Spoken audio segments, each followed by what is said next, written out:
Olá para você que nos acompanha aqui pela TV GC. Eu sou Esther Centenário e começa agora o meu programa Olhares. E é com grande satisfação que hoje eu recebo aqui no meu programa a Suzana Dallagnol. Ela é de Florianópolis, ela é mestre em psicologia, ela é psicóloga e ela faz parte, pessoal, do movimento Pais pela Educação aqui de Santa Catarina.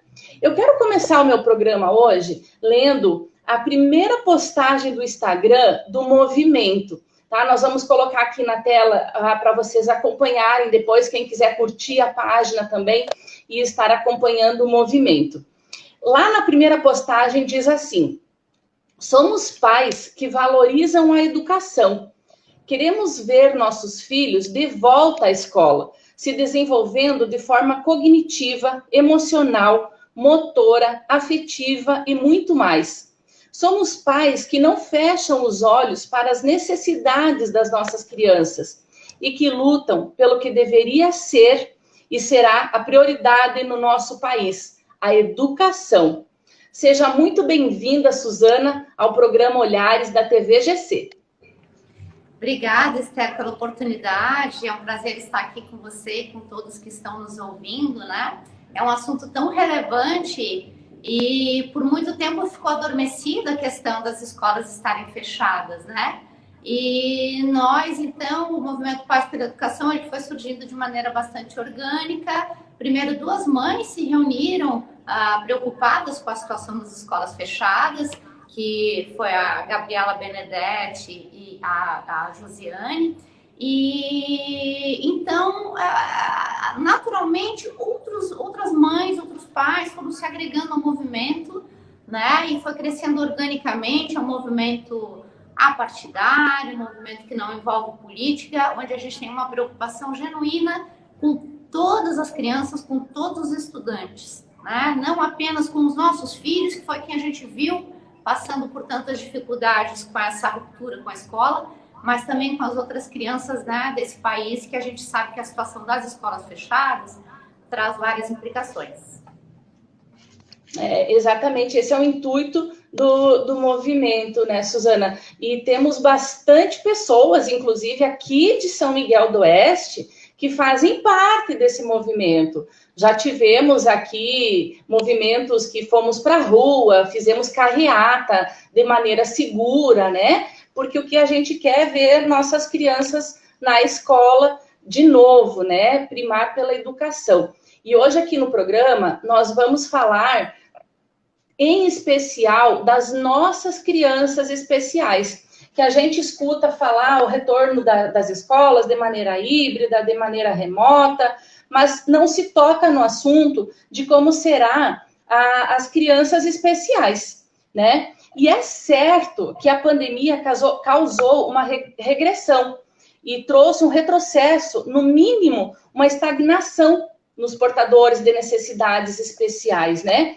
Quero ressaltar na nossa conversa, Suzana, para que você possa nos dar o seu parecer como psicóloga, que muitas cobranças vinham provocando estresse nas famílias, né, durante o ano passado, sem falar que nos PNEs, devido ao fato de ser online, pois os portadores de necessidades ficaram quase um ano praticamente desassistidos, apenas online, sem o devido acompanhamento presencial do segundo professor, que é de direito, né, tem uma lei, inclusive, para os portadores de necessidades especiais, que tem direito a esse segundo professor, e eles ficaram sem esse acompanhamento presencial, sendo apenas mandado trabalhos para casa, para os portadores fazerem em casa.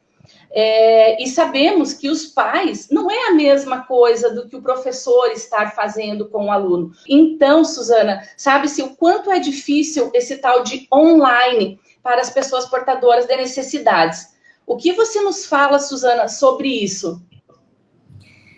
Bom, Esther, de fato, se todas as crianças foram prejudicadas por essa nova abordagem constituída da educação de uma hora para outra, transicionada para o online, sem que houvesse uma preparação, né? Então, em termos de educação geral, já não houve essa preparação, já não houve uma testagem se os métodos aplicados seriam efetivos, impactariam na aprendizagem. O que a gente vê é que realmente houve uma defasagem na aprendizagem das crianças normotípicas, né? Agora, o impacto nas crianças especiais, Estélio, eu digo para você que ele foi tão grande que nem ainda temos dados objetivos sobre o que está havendo. Você tem uma ideia? Em 2019 foi feito um estudo, né, onde seriam compilados vários trabalhos sobre a educação online, antes da pandemia, para crianças autistas, por exemplo, né? Em 2019, essa revisão sistemática encontrou apenas 4 artigos publicados no mundo sobre educação online para crianças autistas, por exemplo, né? Pois bem, nas aulas online, os professores muitas vezes também não dominavam ferramentas, né? Não dominam ferramentas de ensino online, mesmo porque as próprias ferramentas já são bastante incipientes, e não tinham esse treinamento, esse domínio das ferramentas, de maneira a criar essas rotinas antes e apresentá-las para os seus alunos, né? Então, os pais em casa dessas crianças, tampouco eles poderiam fornecer essa segurança para os seus filhos, para as suas crianças, a respeito do que iria acontecer, porque às vezes eles próprios não estavam informados, por restrições mesmo de tempo de que as coisas fossem organizadas, que as ferramentas fossem desenvolvidas. Então, no caso das crianças autistas, ter essa previsibilidade é muito importante. Outro impacto que a gente viu acontecer bastante, deficientes auditivos, né? Não houve uma preocupação especial de ter uma ferramenta que os atendesse. Então, Exato. Por isso que o Pais pela Educação, olhando para as crianças normotípicas, para as crianças com necessidades especiais, nós defendemos muito o retorno às atividades presenciais, né? E que fique opcional, então, que as pessoas possam ser atendidas remotamente. Mas a importância das escolas reabrirem e de as crianças voltarem a ter a convivência com o seu professor, com os seus colegas, que possam desenvolver autonomia, que possam se sentir num ambiente mais seguro, mais conhecido. Então, a segurança, os protocolos serem cumpridos, tudo certo, e as escolas voltem a operar, porque não é aí que está o problema da contaminação acontecendo. E nesse momento em que se discute a retomada presencial, a principal pergunta da nossa entrevista de hoje, para você que faz parte desse movimento grandioso aqui no nosso estado, né? Pais pela Educação. Quem define se o aluno está em situação de inclusão, volta presencialmente para a escola? Ou se já está definido se ele volta ou não volta? Bom, primeiramente é importante que a gente tenha os dados que já foram levantados de que as crianças com necessidades especiais, por exemplo, como eu citei, autismo, dificuldades, né, na audição, às vezes dificuldades visuais, essas crianças não estão compondo um grupo de risco, né? As crianças, por sinal, nessa pandemia, em termos de saúde delas próprias, elas são muito pouco afetadas, porque as crianças, ou elas nem chegam a se contaminar pelo coronavírus, como os dados nos mostram, como elas também, quando se contaminam, têm sintomas muito leves. Então, na verdade, essas crianças, elas não estão incluídas no grupo de risco para o coronavírus, né? Deve haver uma mobilização dos pais, da sociedade, né? Para que isso fique bem claro, né? E isso seja respeitada essa decisão das famílias em relação às suas crianças, para que elas possam voltar à escola. Por enquanto, ainda não há uma normativa governamental em relação a isso, às crianças com necessidades especiais, não. O importante também, né, Suzana, é ressaltar que não há relação direta entre risco e deficiência. Os países que fizeram essa correlação foram extremamente criticados. Aqui no Brasil, o primeiro parecer do Conselho Nacional de Educação, publicado em 7 de julho de 2020, foi totalmente desaprovado, o que os levou a uma retratação e revisão, né? E eu quero colocar aqui, eu recebi um retorno aqui da nossa cidade, no caso aqui de São Miguel do Oeste, da secretária de Educação, que é na pessoa da dona Cici Veloso, em relação ao nosso município, né? Que ela me colocou o seguinte: retorno das aulas presenciais para a educação especial. Solicitamos laudo atualizado para todos os alunos. Famílias que queiram que o aluno retorne para a aula presencial, se o aluno apresentar comorbidades, precisa do laudo médico, justificando que pode retornar, e serão contratados segundo os professores para situações que querem este profissional. Então, aqui em São Miguel, abriu uma... Não tenho nem palavras, né, para dizer a gratidão que tem. A porta está aí aberta.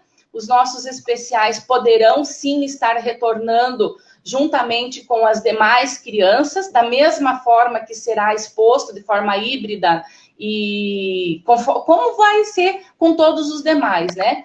Então, quero deixar a dica aí para todos os pais irem atrás, conversarem com a direção da escola, com os profissionais que acompanham a criança, né?